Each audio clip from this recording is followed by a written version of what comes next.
My boss called me incompetent until he saw the hidden camera footage. His face turned pale as the video played on the small screen of his office computer.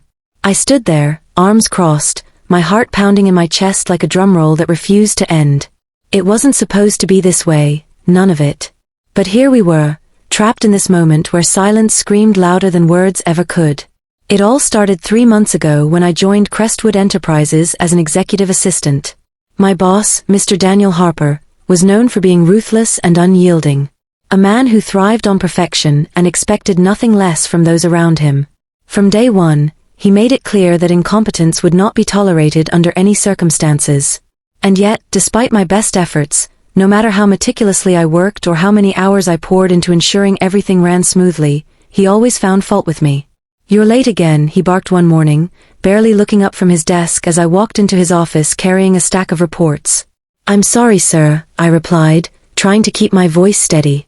"The printer jammed, and I had to fix it before bringing these over." He waved dismissively at me, his lips curling into a sneer. "Excuses don't get results, Miss Carter. If you can't handle basic tasks, maybe this job isn't right for you." I swallowed hard, forcing myself to nod. "Understood, sir. It won't happen again." But it did happen again, and again. Every single mistake, every minor hiccup, seemed to magnify under his critical gaze. He called me out during meetings, berated me in front of colleagues, and even sent emails late at night detailing what I'd done wrong that day. The worst part? Most of the time, I didn't even know what I'd supposedly messed up. It felt like I was fighting an invisible enemy, one I couldn't see but whose blows landed squarely on my confidence. Still, I refused to give up. This job meant everything to me. After years of struggling through dead-end positions and financial instability, landing a role at Crestwood felt like finally stepping onto solid ground. So I gritted my teeth, ignored the sting of his words, and kept pushing forward. What choice did I have? Then came the incident that changed everything. One Friday afternoon, just as I was about to leave the office, Mr. Harper summoned me to his desk. His expression was unreadable, but there was a sharpness in his tone that set off alarm bells in my mind. "Miss Carter," he began, leaning back in his chair with an air of authority. "There's been an issue. Several high-value documents have gone missing from the secure filing cabinet in the conference room. Do you have any idea how they might have disappeared?" My stomach dropped. The secure filing cabinet? That thing required a keycard access system, biometric scanning, and a 6-digit code. Only 5 people in the entire company had clearance to open it, including me. "No, sir," I said firmly, meeting his gaze. "I haven't touched those files, nor do I know anything about them going missing." His eyes narrowed. "Funny, because security footage shows you entering the conference room earlier today." Ice flooded my veins. Yes, I had gone into the conference room, but only to retrieve some notes I'd left behind after a meeting. How could he twist something so innocent into suspicion? "I went in to grab my notes," I explained, my voice trembling slightly. "That's all. You can check the cameras if you don't believe me." "Oh, we already have," he shot back, his voice dripping with disdain. "And while you may not have taken the files yourself, your presence raises questions. Perhaps you weren't careful enough. Maybe someone followed you inside." The accusation hit me like a punch to the gut.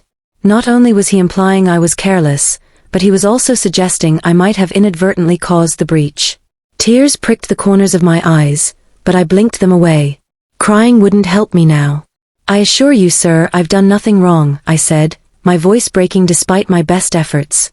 "If you want to investigate further, I'll cooperate fully." He studied me for a long moment, then sighed dramatically. "Fine. But let me make one thing crystal clear. If this turns out to be your fault, you'll be out of here faster than you can blink." With that, he dismissed me, leaving me standing in his doorway feeling utterly defeated. As I walked back to my desk, I couldn't shake the sinking feeling that things were only going to get worse. Over the next week, rumors spread like wildfire throughout the office. Whispers followed me wherever I went, and co-workers avoided making eye contact. Even people I considered friends suddenly seemed distant, unsure whether to trust me or side with management. Meanwhile, Mr. Harper doubled down on his accusations, scrutinizing my every move and micromanaging my work to an absurd degree. By the end of the week, I was exhausted, not just physically, but emotionally. I spent hours replaying the events in my head, searching for anything I might have missed. Had I accidentally triggered the door sensor? Left something unlocked? No matter how hard I tried, I couldn't find a plausible explanation for what had happened. And then, late one evening, as I stayed behind to finish organizing files, I noticed something strange. One of the hidden cameras mounted near the ceiling flickered briefly before returning to normal. At first, I thought it was just a glitch, but curiosity got the better of me. I pulled up a chair and examined the device more closely, noticing a tiny red light blinking erratically. Something about it didn't sit right with me. The next morning, I approached IT support under the pretense of needing help with my laptop. While they were distracted troubleshooting, I casually asked about the cameras. To my surprise, they revealed that the system hadn't been updated in months due to budget cuts, and worse, several cameras had malfunctioned entirely. A seed of doubt planted itself in my mind. Could someone have tampered with the footage? Was it possible that the real culprit had manipulated the evidence to frame me? Determined to uncover the truth, I began digging deeper. Over the course of several nights, I reviewed archived footage from the days leading up to the incident. Hours turned into days as I pored over grainy images and time-stamped clips, searching for anything unusual. Just when I thought I'd hit another dead end, I stumbled upon something shocking. In a clip dated 2 days before the documents went missing, I spotted a figure slipping into the conference room after hours. They wore a hoodie pulled low over their face, obscuring their features, but their movements were deliberate and calculated. They lingered by the filing cabinet for several minutes before exiting just as quietly as they'd entered. Heart racing, I zoomed in on the footage, hoping to identify the intruder. Though their face remained obscured, I caught a glimpse of their ID badge swinging from their neck as they turned toward the door. Squinting at the screen, I managed to make out the name printed on it, Daniel Harper. Confrontation loomed heavy in the air as I marched into Mr. Harper's office the following morning, USB drive clutched tightly in my hand. For once, I wasn't afraid of him. Anger burned hot within me, fueling my resolve. "You wanted answers?" I demanded, slamming the drive onto his desk. "Here they are." He looked up, startled by my boldness. "What is this?" "Proof," I spat, my voice shaking with barely contained fury. "Proof that you've been lying to everyone, including yourself." Confusion flickered across his face as he inserted the drive into his computer. As the footage played, his expression shifted from skepticism to disbelief, then finally to horror. His hands froze on the keyboard, and his complexion drained of color until he looked almost ghostly. For a moment, neither of us spoke. The weight of the revelation hung between us, suffocating and undeniable. When he finally found his voice, it was barely above a whisper. "How did you?" "I did my homework," I interrupted, cutting him off. "Unlike you, I actually care about getting to the bottom of things instead of pointing fingers." He stared at me, his mouth opening and closing like a fish gasping for air. For the first time since I'd met him, he seemed human, vulnerable, broken. But the story doesn't end here. Because while the truth had come to light, the consequences of his actions, and mine, were only beginning to unfold. The room was heavy with unspoken words, the kind that lingered like storm clouds before a downpour. Mr. Harper sat frozen in his chair, his eyes glued to the screen as if hoping it would somehow change what he had just seen. But the footage didn't lie, it was damning irrefutable proof of his own complicity in the very crime he had accused me of committing. Finally, after what felt like an eternity, he spoke. His voice was low and strained, each word dragged out as though it pained him to say it. I don't understand." "You don't understand?" I snapped, my anger bubbling over. "You broke into the conference room, tampered with the filing cabinet, and then blamed me for something you did yourself. How could you even think you'd get away with this?" His face twisted into something between guilt and desperation. "It wasn't supposed to go this far," he muttered, almost to himself. "I never meant for any of this to happen." "Then explain it to me," I demanded, slamming my hand on his desk. The sharp sound echoed through the room, startling both of us. "Explain why you framed me, why you made my life hell for weeks, why you treated me like I was worthless." He hesitated, his gaze dropping to the floor. For a moment, I thought he might refuse to answer, but then he sighed deeply and leaned back in his chair. "It wasn't about you," he admitted quietly. "Not really." I blinked at him, incredulous. What are you talking about? Of course it was about me. You singled me out, attacked my reputation, ruined my standing in this company, all because of some stupid missing files. No, he said sharply, cutting me off. It wasn't about the files. It was about control. I stared at him, confused. Control. He nodded slowly, his expression darkening. Crestwood Enterprises is falling apart. Profits are down, clients are leaving, and the board is breathing down my neck. Every day, I feel like I'm one step away from losing everything I've worked for. And when those documents disappeared, he trailed off, shaking his head. I panicked. I needed someone to blame, someone to take the fall so I wouldn't have to face the consequences. So you chose me, I said flatly, my voice hollow. Because I'm easy to scapegoat. It wasn't personal, he insisted, though the words sounded weak even to him. You were convenient. New. Unproven.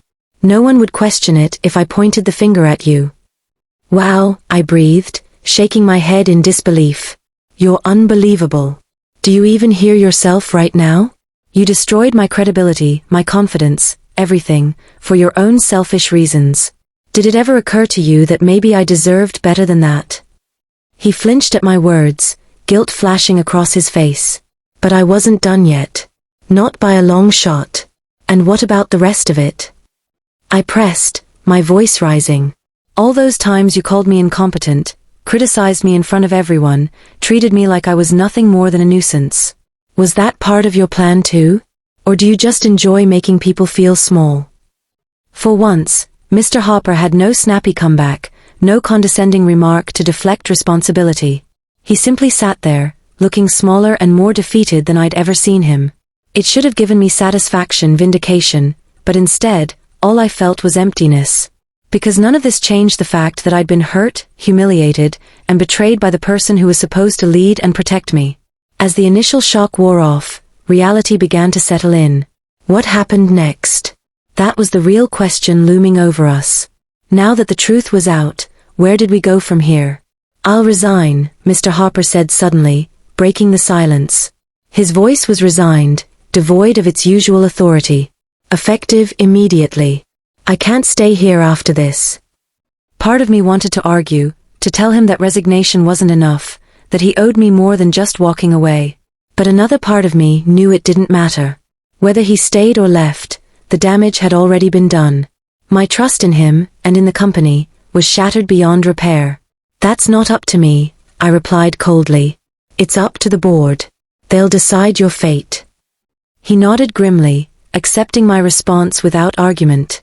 Then, after a long pause, he added, And you? What will you do? The question caught me off guard.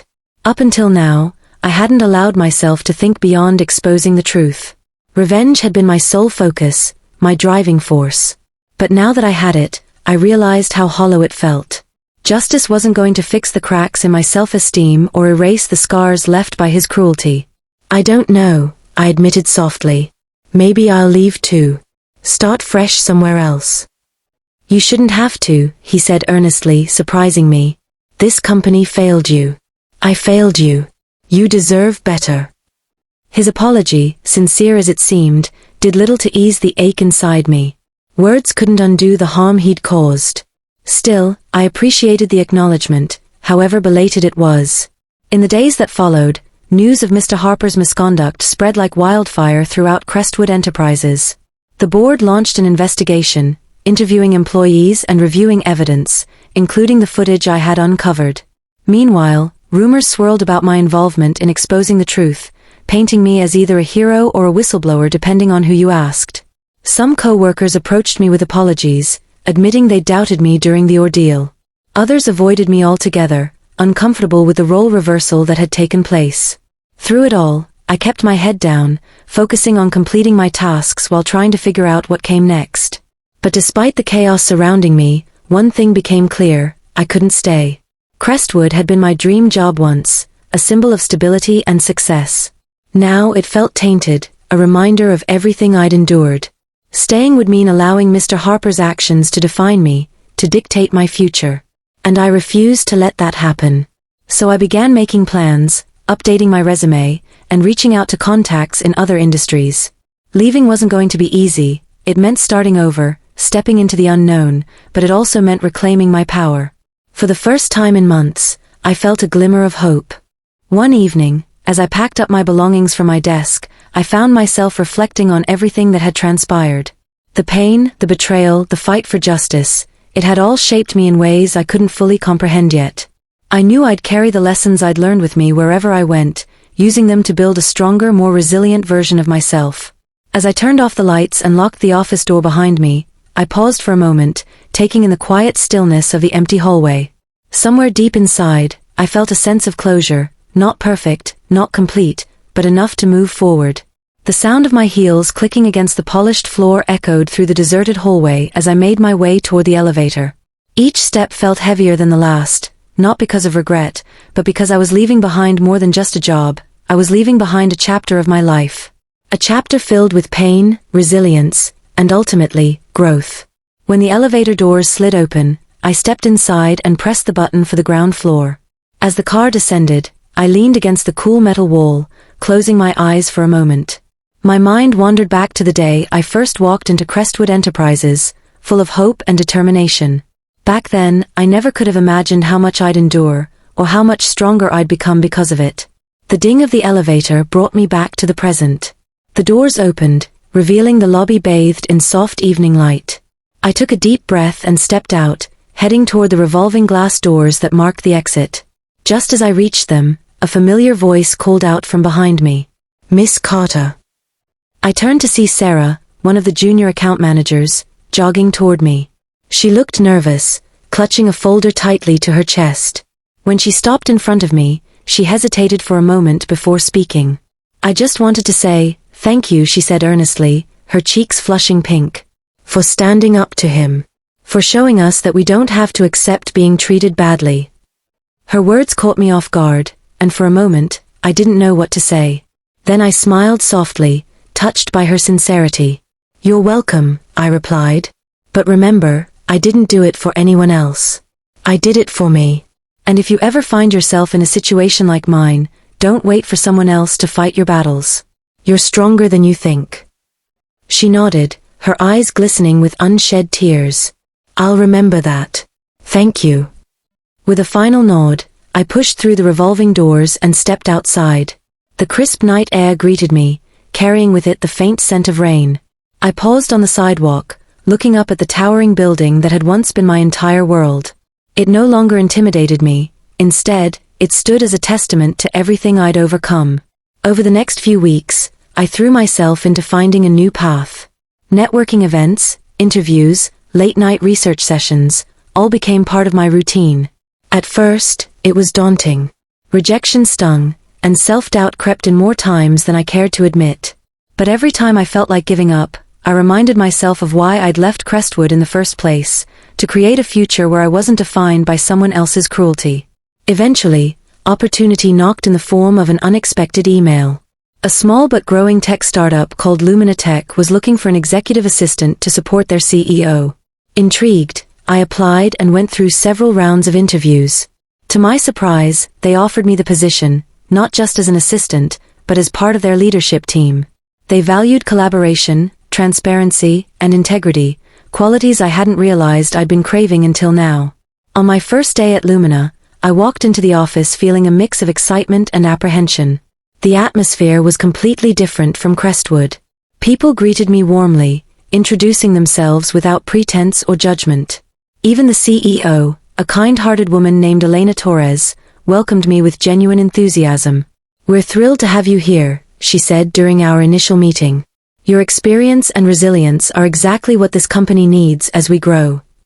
Her words meant more to me than she probably realized. For the first time in a long time, I felt truly seen, not as a scapegoat or a pawn, but as a valuable contributor. Months passed, and I settled into my new role with ease. The work was challenging, but fulfilling. More importantly, I found joy in the relationships I built with my colleagues. There were no hidden agendas, no toxic power dynamics, just people working together toward a common goal. One afternoon, as I sat at my desk reviewing quarterly reports, Elena approached me with a smile. "Do you have a minute?" she asked. Of course, I replied, gesturing for her to sit. She handed me a document, her expression thoughtful. I wanted to get your input on something. We're restructuring some of our teams, and I think you'd be perfect for a managerial position. What do you say?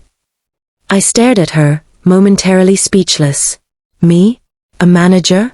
It was a leap I hadn't dared to consider, yet somehow, it felt right. I'd love to, I said finally, my voice steady despite the rush of emotions swirling inside me. Thank you for believing in me. Elena grinned. Believing in you is easy when you've already proven yourself. That evening, as I drove home, I reflected on how far I'd come. From the depths of despair at Crestwood to this newfound sense of purpose at Lumina, my journey had been anything but linear. But each twist and turn had taught me something invaluable, that strength isn't about avoiding hardship, it's about rising above it. When I arrived home, I poured myself a cup of tea and settled onto the couch, pulling out my journal. Flipping to a blank page, I wrote 3 simple words. I am enough. And for the first time in years, I truly believed it. As the sun set outside my window, casting golden hues across the room, I closed the journal and smiled. Life wasn't perfect, and challenges would undoubtedly arise again. But I knew one thing for certain, I was ready to face whatever came next, with courage, grace, and unwavering faith in myself.